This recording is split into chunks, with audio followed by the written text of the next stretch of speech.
तो एक बड़ी खबर से आपको करवा देते हैं रूबरू। महिला आरक्षण बिल सदन में पेश किया गया और इसके बाद इस पर वोटिंग का सिलसिला, वोटिंग हुई है और तस्वीरें हैं कि किस तरह से देखिए पिन ड्रॉप साइलेंस के बीच ये वोटिंग का सिलसिला शुरू हुआ है। महिला आरक्षण बिल जिसमें कि महिलाओं को 33% भागीदारी का मौका मिलेगा और इसको लेकर नतीजों का सिलसिला भी बहुत जल्द देखिए सामने आ रहा है। तस्वीर बहुत जल्द स्पष्ट हो रही है और इसी बीच ये बड़ी खबर आपको बता दें, लोकसभा में मतदान, महिला आरक्षण बिल पर लोकसभा में मतदान और महिला आरक्षण से जुड़े 3 बिलों पर मतदान हुआ। 278 सदस्यों ने समर्थन में वोट किया है। 489 वोट, बिल के विरोध में 211 वोट पड़े हैं। कुल वोट 489 हैं और विरोध में भी देखिए वोट पड़े हैं। हालांकि देखिए खुले तौर पर किसी दल ने इसका विरोध नहीं किया था, हालांकि विरोध कर रहे थे कि किस तरह से संख्या बढ़ जाएगी। 278 सदस्यों ने पक्ष में वोट किया है, विरोध में 211 वोट पड़े हैं। तो ये क्या देखिए पूरी तस्वीर इस बिल को लेकर जो इस वक्त बनी है। 211 ऐसे वोट हैं जो विरोध में पड़े हैं, 278 पक्ष में हैं और 211 वोट विरोध में पड़े हैं। बिल के विपक्ष में पड़े हैं 211 वोट। लोकसभा में महिला आरक्षण बिल के पक्ष में 278 वोट पड़े। इधर आपको ये बता दें कि पक्ष में पड़े हैं 211 वोट और इस पर वोटिंग का सिलसिला शुरू हुआ और अब नतीजा सामने आया है। 278 वोट जो है वो पक्ष में पड़े हैं। इधर हम विपक्ष की बात करें तो 211 वोट पड़े हैं। हालांकि देखिए लगातार कांग्रेस की तरफ से, विपक्ष की तरफ से कहा गया था कि हम ही बिल को लेकर आए थे, हम तो बिल के समर्थन में हैं। ऐसे में विपक्ष में कौन रहा, किन्होंने इसका सीधे तौर पर इस तरह से विपक्ष में वोट डाला है, वो भी तस्वीर स्पष्ट हो पाएगी। महिला आरक्षण बिल यानी कि नारी शक्ति वंदन अधिनियम पर गहन चर्चा, इसके बाद वोटिंग की प्रक्रिया और आपको बता दें लोकसभा और राज्य विधानसभाओं में महिलाओं के लिए 33% यानी कि 1/3 सीटें आरक्षित करने का इसमें प्रावधान रखा गया है। ऐतिहासिक बिल है और फॉर्मूला जो है वो भविष्य के परिसीमन से जुड़ा है। ये ऐतिहासिक बिल 816 सीटों के फॉर्मूले और भविष्य के परिसीमन से जुड़ा हुआ है। महिला आरक्षण बिल वोटिंग मुख्य विवरण जिस तरह से सामने आया है, लोकसभा संसद का विशेष सत्र दूसरा दिन और इसके बाद देखिए लोकसभा और राज्य विधानसभाओं में महिलाओं के लिए 33% आरक्षण इसमें होगा। ये बिल परिसीमन प्रक्रिया के बाद लागू करने का प्रस्ताव है जिससे कि लोकसभा सीटें जो हैं उसकी जो संख्या है वो बढ़ जाएगी, 850 तक की जा सकती है। और आपको बता दें कि जिस तरह से ये बिल सामने आया है, इसके बाद ये जरूर कह सकते हैं कि विपक्ष ने कहा था कि हम तो सीटें बढ़ाने का विरोध कर रहे हैं, हम परिसीमन का विरोध कर रहे हैं, बिल तो हमारे समय में लाया गया था, हम भी महिलाओं को राजनीतिक भागीदारी बढ़ाने में भरोसा रखते हैं। लेकिन अब जब समय आया है तो 211 वोट विरोध में पड़े हैं बिल के।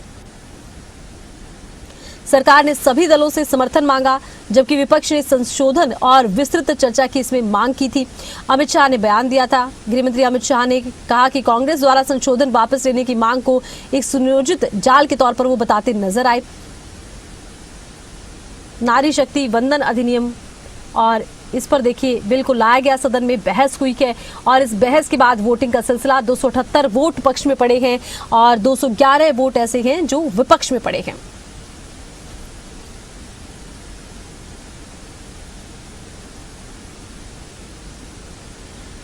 इधर सदन में हमने पूरी जो कार्रवाई देखी उसमें यही देखा गया कि किस तरह से पहले राहुल गांधी सदन में बोलते हैं और अपना पक्ष रखते हैं, विपक्ष का पक्ष रखते हैं और इसके फौरन बाद सत्ता पक्ष के भी कई नेताओं की तरफ से संबोधित किया गया।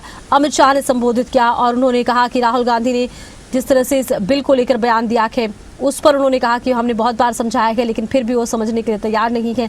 राहुल गांधी ने कहा है कि इसमें दक्षिण भारत का वो प्रतिनिधित्व नजर नहीं आता है। कई विषय हैं जो राहुल गांधी भी सदन में उठाते नजर आए। हालांकि जब बात हुई थी महिला आरक्षण बिल को लेकर आने की, उस वक्त ये जरूर कांग्रेस की तरफ से कहा गया था कि ये कांग्रेस की ही देन है, कांग्रेस ही इसे लेकर आई थी। लेकिन अब हम विरोध कर रहे हैं कि परिसीमन होगा, संख्या बढ़ेगी सीटों की, तो इसी का हम विरोध कर रहे हैं। बिल के विरोध में 211 वोट पड़े हैं। बिल के पक्ष में पड़े हैं 278 वोट। बिल के विरोध में 211 वोट पड़े। बिल के पक्ष में पड़े हैं 278 वोट। बिल के विरोध में पड़े हैं 211 वोट। महिला आरक्षण बिल सदन में पेश किया गया और आपको बता दें कि जिस तरह से सदन में पेश किया गया उसके बाद बहस का सिलसिला देखा गया और इस पूरी बहस में महिला आरक्षण बिल को लेकर जहां विपक्ष ने कहा कि बिल हमारे समय में ही लाया गया था, हम इसको उस वक्त भी पास करवाना चाहते थे, लेकिन अब इसका विरोध इसलिए कर रखे हैं क्योंकि परिसीमन जो किया जा रहा है हम उसका विरोध कर रखे हैं। आपको बता दें कि कुल 3 राउंड की वोटिंग होगी। अभी पहले राउंड की वोटिंग का जो सिलसिला है वो पूरा हुआ है, नतीजे आए हैं। अब दूसरे राउंड की वोटिंग होगी, फिर तीसरे राउंड की वोटिंग होगी, तब कहीं जाकर निष्कर्ष निकलेगा। तो आपको बता दें कि 3 राउंड की वोटिंग है और पहले राउंड की वोटिंग के नतीजे आए हैं सामने, क्योंकि महिलाओं से जुड़े 3 बिल लाए गए हैं। और ज्यादा जानकारी के लिए रुख करेंगे न्यूज रूम से खबरें अभी तक के संपादक डॉक्टर नासिर हुसैन का। जी नासिर, जिस तरह से हम देख रहे हैं कि महिला आरक्षण बिल को लेकर वोटिंग का सिलसिला शुरू हो गया है, अभी पहली वोटिंग हुई है, हालांकि अभी 2 और लेवल हैं वोटिंग की। क्या कुछ जानकारी फिलहाल इस पूरे विषय पर, क्योंकि पूरी एक बहस देखी गई है सत्ता पक्ष और विपक्ष के बीच में, और महिला आरक्षण बिल महिलाओं को एक बहुत बड़ी भागीदारी देने के तौर पर देखा जा रहा है। आरती, बिल्कुल देखिए, ये 3 बिलों पर वोटिंग की प्रक्रिया चल रही है। अभी एक पहले राउंड का मतदान हुआ है और 489 लोगों ने, सांसदों ने वोट डाला है। 278 समर्थन में आए हैं, 211 विरोध में आए हैं वोट, और 2/3 का जो आंकड़ा चाहिए इस आंकड़े के हिसाब से जो 489 है, तो वो अभी नहीं मिला है जी। तो अभी एक और राउंड है, 2-3, क्योंकि 3 बिल हैं तो उसी का इंतजार अभी किया जा रहा है। और अभी थोड़ी देर 10 से 15 मिनट और इस पूरी प्रक्रिया में लग सकते हैं। लेकिन वाकई में जिस तरह से आप जिक्र कर रही थी कि बहुत ही आज का दिन बहुत महत्वपूर्ण है और लगातार तकरीबन 12 घंटे तक संसद में इसको लेकर चर्चा हुई है।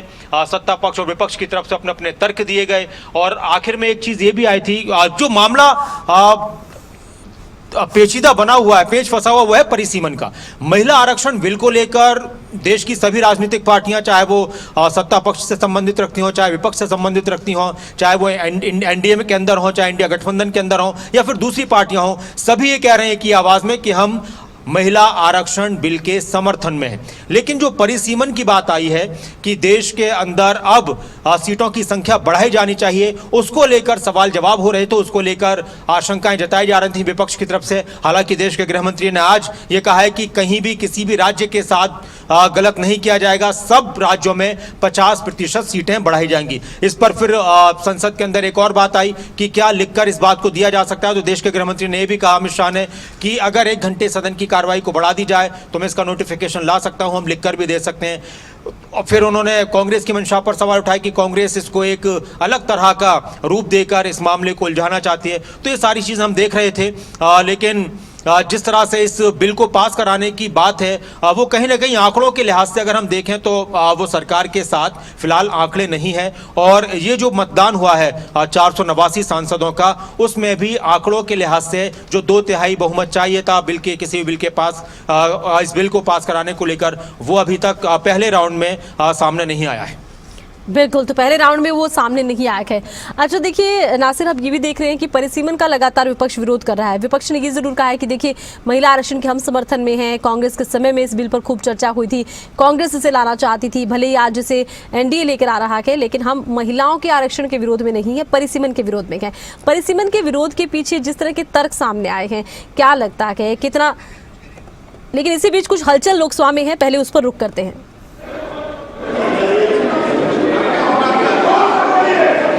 प्रश्न ये था कि भारत के संविधान का और संशोधन करने वाले विधेयक पर विचार किए जाए। शुद्धि के अद्य दिन मत विभाजन इस प्रकार है: हाँ 298 298, ना 230 230। प्रस्ताव संविधान के अनुच्छेद 368 के उपबंधों के अनुसार सभा की कुल सदस्य संख्या के बहुमत द्वारा तथा सभा के उपस्थित और मत देने वाले सदस्यों के कम से कम 2/3 बहुमत द्वारा पारित नहीं हुआ। अब इस संविधान संशोधन पर विधेयक पर आगे की कार्रवाई करना संभव नहीं है।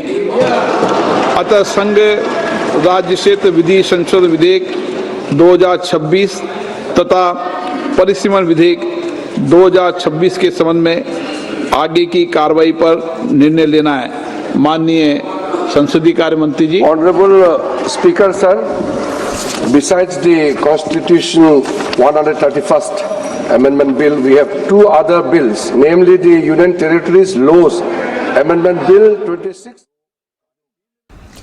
तो चलिए रुक करते हैं एक बार फिर से खबरें। अभी तक के संपादक डॉक्टर नासिर हुसैन कुरैशी का। नासिर, देखिए यही कहा जा रहा है कि बिल फिलहाल 2 बिल जिस पर वोटिंग हुई है वो पास होते नजर नहीं आ रहे हैं, क्योंकि वोटिंग जो हुई है वो काफी कम हुई है। उस लिहाज से क्या कुछ जानकारी? बात स्पीकर की तरफ से कही गई है कि जो 131वां संविधान संशोधन बिल था, 2/3 जो बहुमत चाहिए था इस बिल के पास होने के लिए, संसद की जो लोकसभा की जो संख्या थी उसके हिसाब से वो बहुमत नहीं मिला है, इसलिए ये पास नहीं हो पाया है। किरण रिजिजू अगर बोल रहे हैं तो हम एक बार फिर से उनको सुनाते हैं। बिल्कुल बिल्कुल। आप अपना एक मौका था, आपने गंवाया है। आदरणीय नरेंद्र मोदी जी के नेतृत्व में महिलाओं को जो सम्मान देने का, अधिकार देने का हमारा अभियान जारी रहेगा और हम अधिकार दे के ही रहेंगे आगे। अब सभा की कार्रवाई आगे 2 शेष जो बिल्स है उसको आगे नहीं बढ़ाने का मैं अनुरोध करता हूँ। सभा की कार्रवाई कल दिनांक 18 अप्रैल 2026 को प्रातः 11 बजे तक के लिए स्थगित की जाती है। तो देखिए सभा की कार्रवाई को स्थगित कर दिया गया है। बड़ी खबर आपको बता रहे हैं, लोकसभा में महिला आरक्षण बिल पास नहीं हुआ है। तो लोकसभा में महिला आरक्षण बिल पास नहीं हुआ। संविधान संशोधन बिल लोकसभा में गिरा।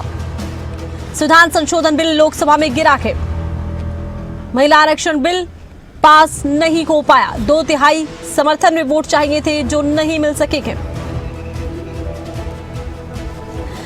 नासिर, तो महिला आरक्षण बिल को समर्थन नहीं मिला के बिल गिर गया है और साथ ही साथ संशोधन बिल लोकसभा में गिरा। इसका क्या प्रभाव नजर आता है? हालांकि सत्ता पक्ष ने ये जरूर स्पष्ट कर दिया है कि एक बहुत बड़ा मौका था जो विपक्ष ने खो दिया है महिलाओं को अधिकार देने का।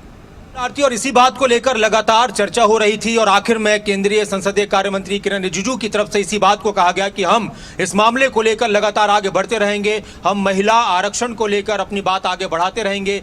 लेकिन अभी तक जो चीजें निकलकर सामने आई कि ये बिल गिर चुका है। समर्थन में जितने वोट चाहिए थे, 2/3 वोट चाहिए थे, वो नहीं मिल पाए और ऐसा लग भी रहा था पहले से, और इसीलिए ये सारी बहसें चल रही थी संसद में। जिस तरह से चाहे वो देश के प्रधानमंत्री का बयान हो कल लोकसभा के अंदर, चाहे गृह मंत्री का आज बयान हो, उन्होंने कहा था कि विपक्ष अगर समर्थन नहीं करेगा तो ये बिल गिर जाएगा। लेकिन देश की महिलाएं देख रही हैं कि संसद में क्या हो रहा है, लोकसभा में क्या हो रहा है, और विपक्ष जब जनता के बीच में जाएगा तो उनको इसका जवाब देना होगा। हालांकि विपक्ष की तरफ से भी अपने बहुत सारे तर्क दिए गए कि जो परिसीमन किया जा रहा है वो परिसीमन ना किया जाए, बल्कि आज की जो स्थिति है 543 जो सीटें हैं लोकसभा की, उसी पर आप आरक्षण दे दीजिए। तो इसको लेकर बहुत सारी बहसें चल रही थी। अब जो आपने कहा कि इसका क्या असर देखने को मिलेगा, तो देखिए 2 राज्यों में चुनाव है, पश्चिम बंगाल में और तमिलनाडु में। अब जो हम देखेंगे रैलियों के अंदर बातें होंगी, जनसभाओं के अंदर बातें होंगी, चाहे बयान सामने आएंगे, अभी प्रतिक्रियाएं सामने आएंगी, तो उसमें जाहिर सी बात है कि सत्ता पक्ष की तरफ से विपक्ष पर यह आरोप लगाया जाएगा, कहा जाएगा कि इन्होंने देश की महिलाओं का साथ नहीं दिया। जी आरती। बिल्कुल, एक मौके के तौर पर इस तरह से भी देखा जा सकता है कि अब राजनीतिक बयानबाजी अब इस बिल के चारों तरफ घूमती नजर आएगी। चलिए, बहुत शुक्रिया, आपने तमाम जानकारी दर्शकों तक पहुंचाई है। तो लोकसभा में महिला आरक्षण बिल पास नहीं हुआ है। संविधान संशोधन बिल लोकसभा में गिर गया।